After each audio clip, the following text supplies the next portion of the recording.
একজন বিজেপি নেতা, নাম কি জানেন? শুভেন্দু। শুভেন্দু নামের একজন হিন্দু উগ্রপন্থী। ও বেটা ইদানিং কেন যেন হিন্দুর পক্ষে খুব খালি গুণগান গায়। ওই বেটার পক্ষে তার এক বন্ধু বলতেছে, ও হিন্দু আমিও হিন্দু। ও বেটা যদি এতই হিন্দু কয়, তাহলে ওই 3 বাটি একে একে 3 বাটি গরুর গোশত আমার সামনে খাইছে। গতকালকে বল ওই লোকটা বলছে, ও যদি হিন্দুই হয়, ও যদি সনাতনী ধর্মই যদি হয়, তাহলে ও 1 বাটি খাইলো আবার 1 বাটি খাইলো। আমার সাথে সামনে 3 বাটি খাওয়ার পর সে আবার বলছে ওই বাড়িতে, ওই যেই লোকটার বাড়িতে খাইছে ওই লোকটার নামও আবার শাহাবুদ্দিন। নাম শুনছেন? নাম শুনতে বাস্তব ঘটনা, ও দেশের হেডলাইনে খবর আসছে। ওই মুসলমানটার বাড়ি হলো শাহাবুদ্দিন। ওর বাড়িতে 3 বাটি গরুর গোশত খাওয়ার পর দরখাস্ত করছে যে আবার একটু টিফিন বাড়ি সাজাই দাও, আমি যাই ঘরের মধ্যে লুকাই খাবো। ওই লোক হিন্দু ভদ্রলোক বলছে, ও যদি সনাতনী ধর্মই যদি হয়, ও যদি হিন্দুদের ধর্মকে লালন করে থাকে, তাহলে ও আমাদের গোমাতা হিন্দুদের আমাদের গরুর গোশত কেন 3 বাটি খাইলো? আমি বিচার চাই। আসল জায়গায় হাত দিছে। কথা কন ঠিক কেন? যখন আজকে ভারতের হেডলাইনে এই খবর আসছে, আজকে ভারতের খবরে আর শুভেন্দুর কোনো কথা নেই। ও দেশের হিন্দুরা এখন প্রতিবাদ করতেছে যে ওকে আগে ধরো। বাঙালিরা আমাদের কাছে 1971 সালের বড় বড় খামেরায় পাত্তা পায় না, আর তোমাদের মতো গুমুদ খাওয়ার লোকগুলো আমাদের গরুর দুধ খাওয়া লোকদের সাথে যুদ্ধ করবা? লেন্টি পড়া মানুষগুলো যারা মুক্তিযুদ্ধ করেছেন, এখন তো মুক্তিযোদ্ধা বাংলাদেশে অনেক ভদ্রলোক সেজেছে।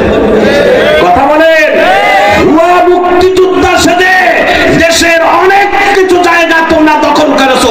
পাই টু পাই জবাব দেওয়া লাগবে। কথা বলেন ঠিক কিনা?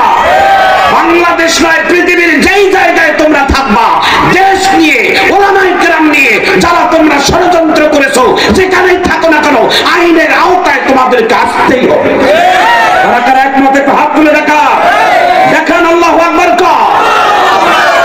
ভাইয়েরা, প্রিয় বোনেরা, মা তোমাদের উদ্দেশ্যে 2 কথা বলি। মা, আমরা তো বললাম, তোমাদের কথা বলি। এই পৃথিবীতে মায়ের সম্মান আল্লাহর কাছে অনেক বেশি। হ্যাঁ, আল্লাহ রাসূল বলছেন, আল জান্নাতু তাহতা আকদামিনা উম্মাহাত। মায়ের পদতলে আল্লাহ তাআলা একটা দামি নিয়ামত রাখছে, সেটার নাম হচ্ছে জান্নাত। সুবহানাল্লাহ, একটু জোরে বলেন। ভাই, এখন দিলটাকে নরম করে দিবেন।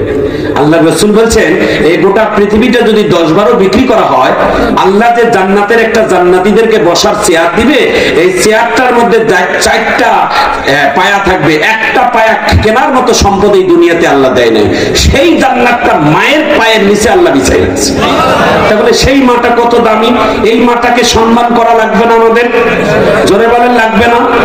এ মুসলমান ভাইয়েরা, মা বাবা এত দামি বলে আল্লাহ তাআলা কোরআনে বলছে কত দামি। কোরআন বলছে, ওয়া কাদা রাব্বুকা আল্লা তা'বুদু ইল্লা ইয়্যাহু ওয়া বিল ওয়ালিদাইনি ইহসান। আল্লাহর ইবাদত তোমরা করো, আল্লাহর ইবাদতের পরে যাকে তোমরা বেশি সম্মান করবা, খেদমত করবা, সেটা দুনিয়ার কোন পীর না, বুজুর্গ না। আমাদের দেশে হলো উল্টো।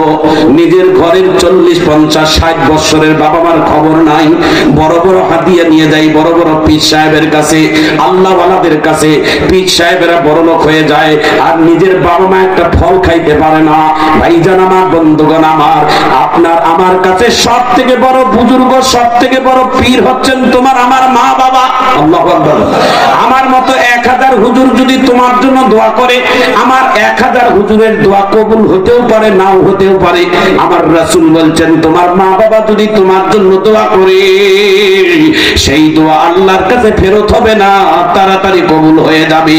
এই জন্য বাবা মাকে সম্মান করব। জোরে জোরে কান আমিন। আরো জোরে বলেন আমিন। ভাইজান আমার, বন্ধুগণ আমার, আল্লাহ রাসূল একবার মসজিদে নববীর ভিতরে বসা, একজন নবীর সাহাবী এসে প্রশ্ন করলো, ইয়া রাসূলুল্লাহ, আমি খেদমত করব কার? কয় তোর মায়ের। আবার বলে আমি খেদমত করব কার? কয় তোর মায়ের। আবার বলে খেদমত করব কার? বলে তোর জন্ম দুঃখিনী মায়ের। নবীর সাহাবীটা চতুর্থবারে বলে, ইয়া রাসূলুল্লাহ, আমি খেদমত করব কার? তোর বাবার।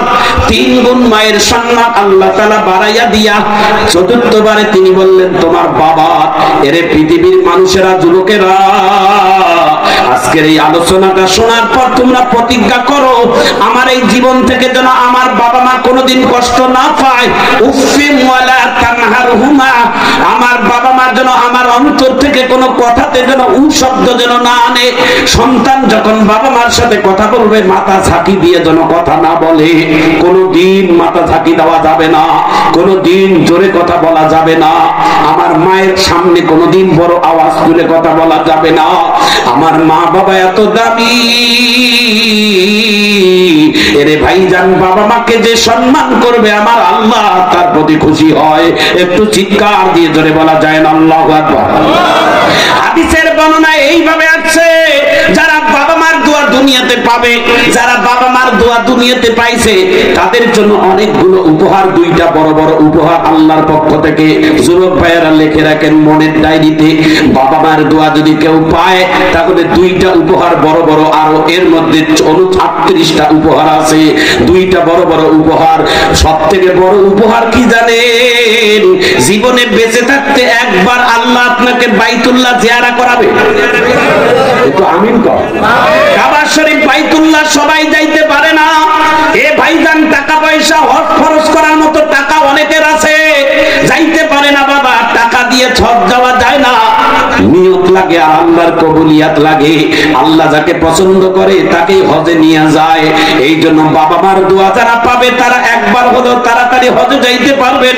2 নাম্বার উপহার হচ্ছেন আল্লাহ।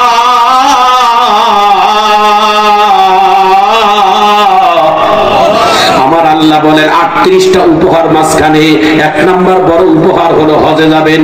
2 নাম্বার শেষের উপহারটা হচ্ছেন আল্লাহর পক্ষ থেকে জীবনের মৃত্যুর সময় আল্লাহ কালেমা নসিব করাবে।